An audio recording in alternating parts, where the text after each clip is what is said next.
Would you like to know one of the most reliable ways to generate consistent leads in real estate? It's farming neighborhoods. I know, it's kind of something everybody talks about. There's a reason we talk about it. No, I'm not talking about tractors and overalls. I'm talking about planting seeds in a neighborhood, nurturing those relationships, and eventually reaping the harvest in the form of listings and referrals. Today, we're going to focus on two powerful tools. That's mailers and events. By the end, I know that you're going to pick the right farm. You're going to know what to send in the mail and how to get face-to-face with neighbors in a way that feels natural instead of stinted. All right, so let's go ahead and jump right into it. What does farming actually mean? What really is it? Well, when I first started, I thought farming was just kind of sending out a postcard. I picked a neighborhood, mailed them once, then just kind of sat by the phone.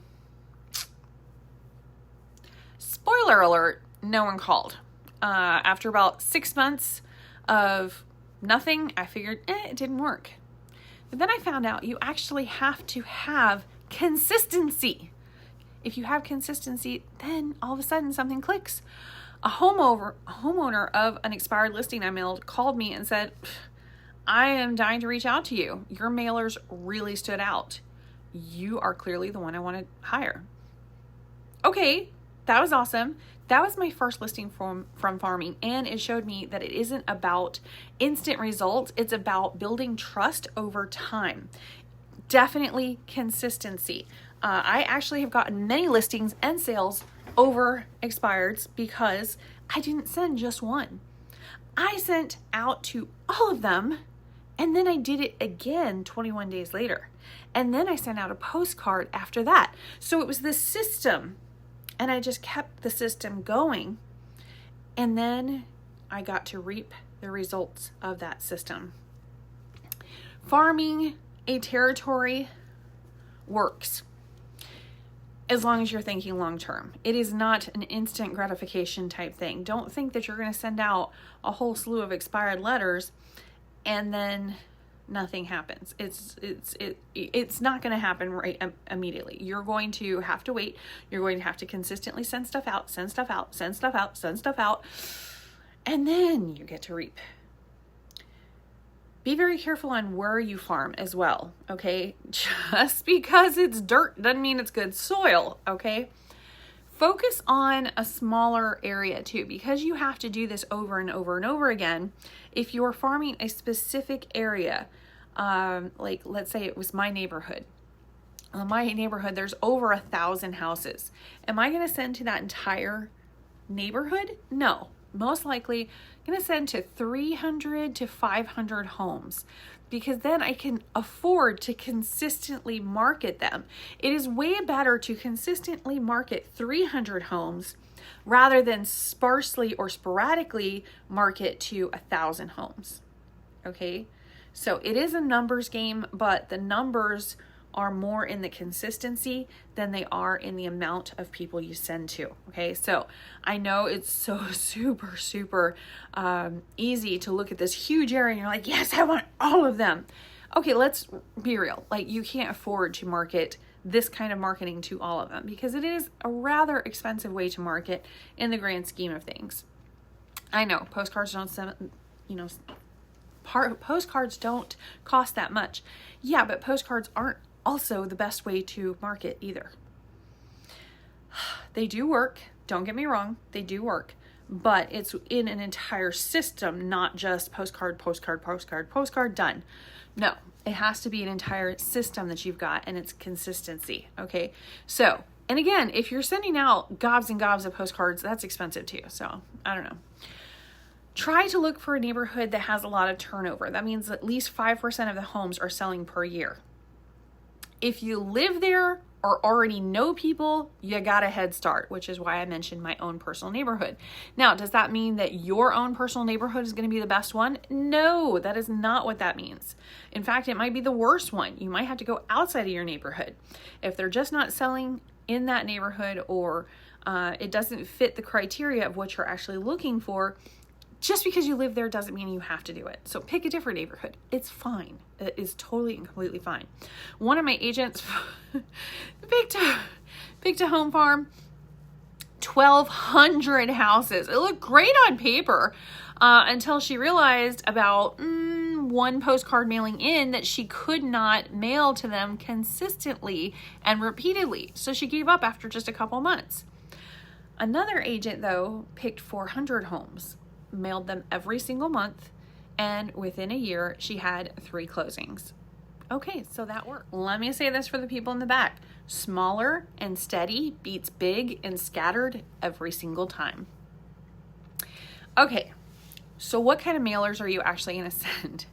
Well, early on, I sent out these glossy postcards that look like car dealership ads. They were bright red or bright yellow. Call now, call me, and with my face plastered all over them and stuff. Okay, yeah, that's now embarrassing. People tossed them straight into the garbage. They didn't even look at it. It was all glossy and glitzy and it does not say anything personal.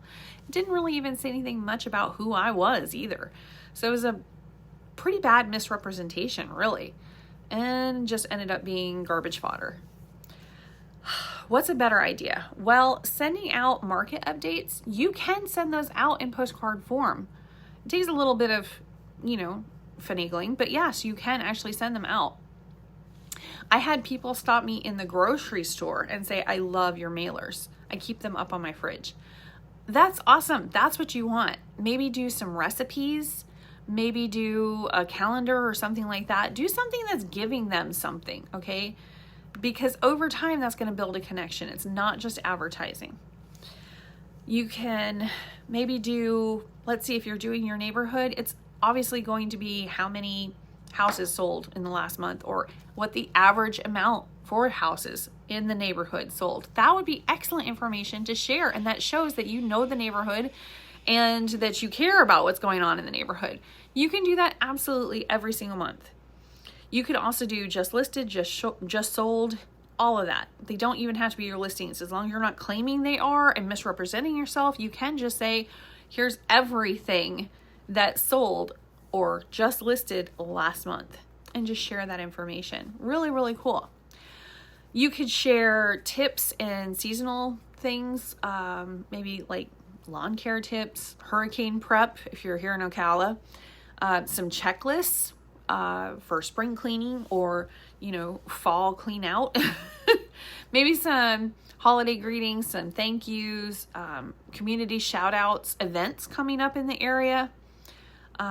Any of these things would work, actually. So just write down 3 mailer topics you could create this month for a given farming area.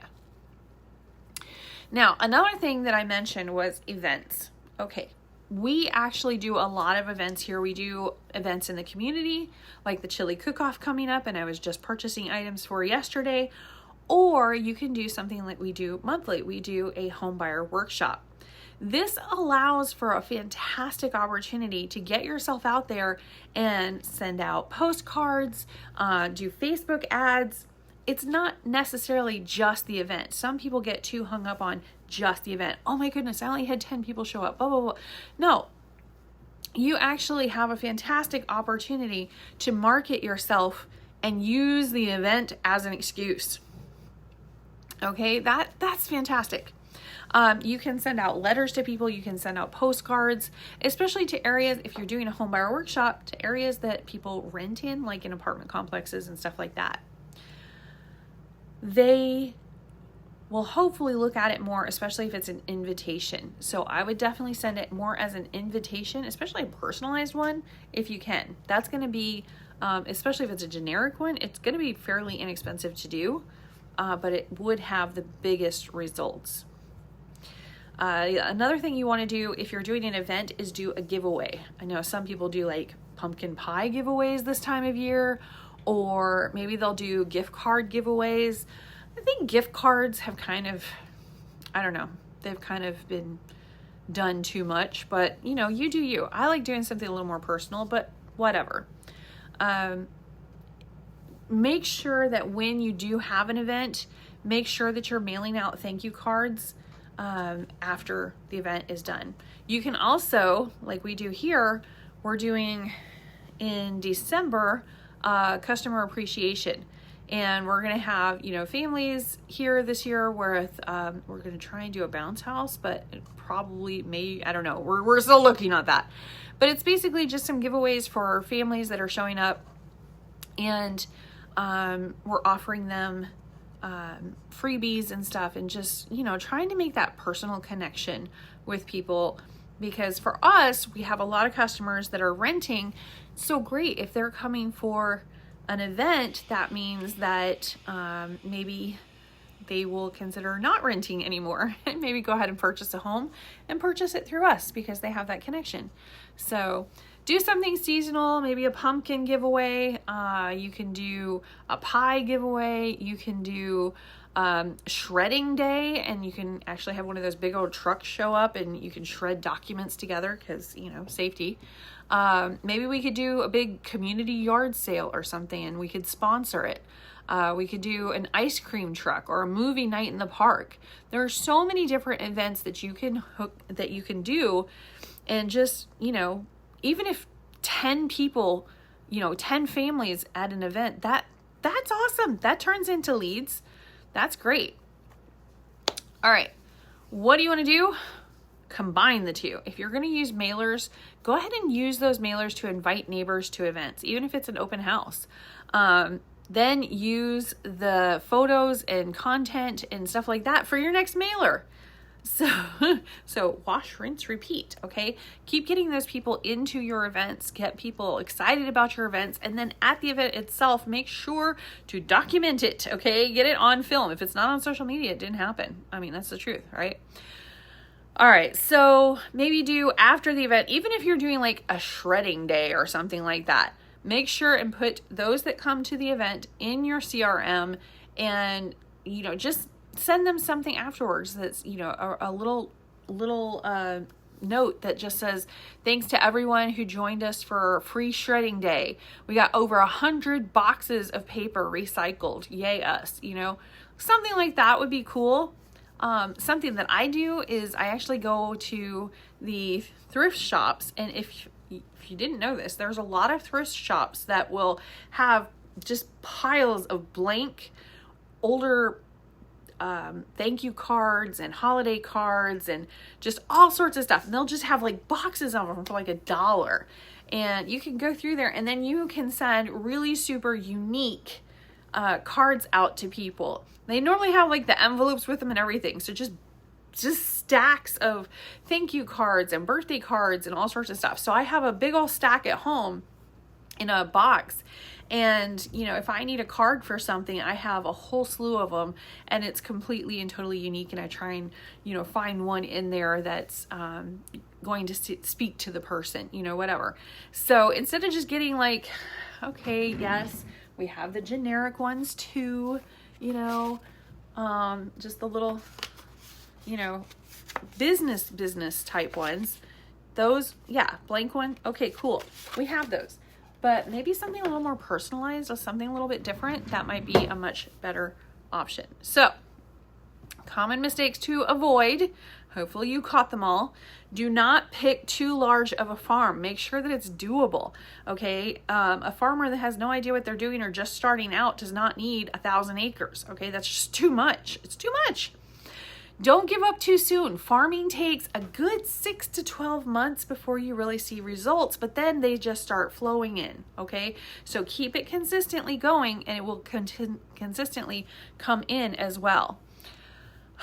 Don't make it all about you. Make it about the community. Make it about them. See what they want. Don't just have your face on a big, bright yellow card that says, pick me. Yeah, that's awful. I really and truly regret some of the advertising I did in my earlier years. And don't forget the main thing, which is to follow up with these people after the fact, because farming is all about planting seeds, showing up consistently, checking on the seeds as they grow until they mature and you get to reap what you sowed. All right. So here's your homework. Pick your farm, about 300 to 500 homes at the absolute most. Map out your first 3 mailers, Figure out when you're going to send them. Brainstorm one small event that you can host within the next 90 days, such as a home buyer workshop, in which case you will need to mail out, focusing on renters. Just really hone in on your target market and then, well, market to them. Stick with it. And when a homeowner calls you and says, we called you because we see you everywhere, you'll know that all of that consistency paid off. All right. Thanks for watching. And remember, farming isn't about one big flashy moment. It's about showing up and showing up and showing up until you're just part of the neighborhood fabric. Bye.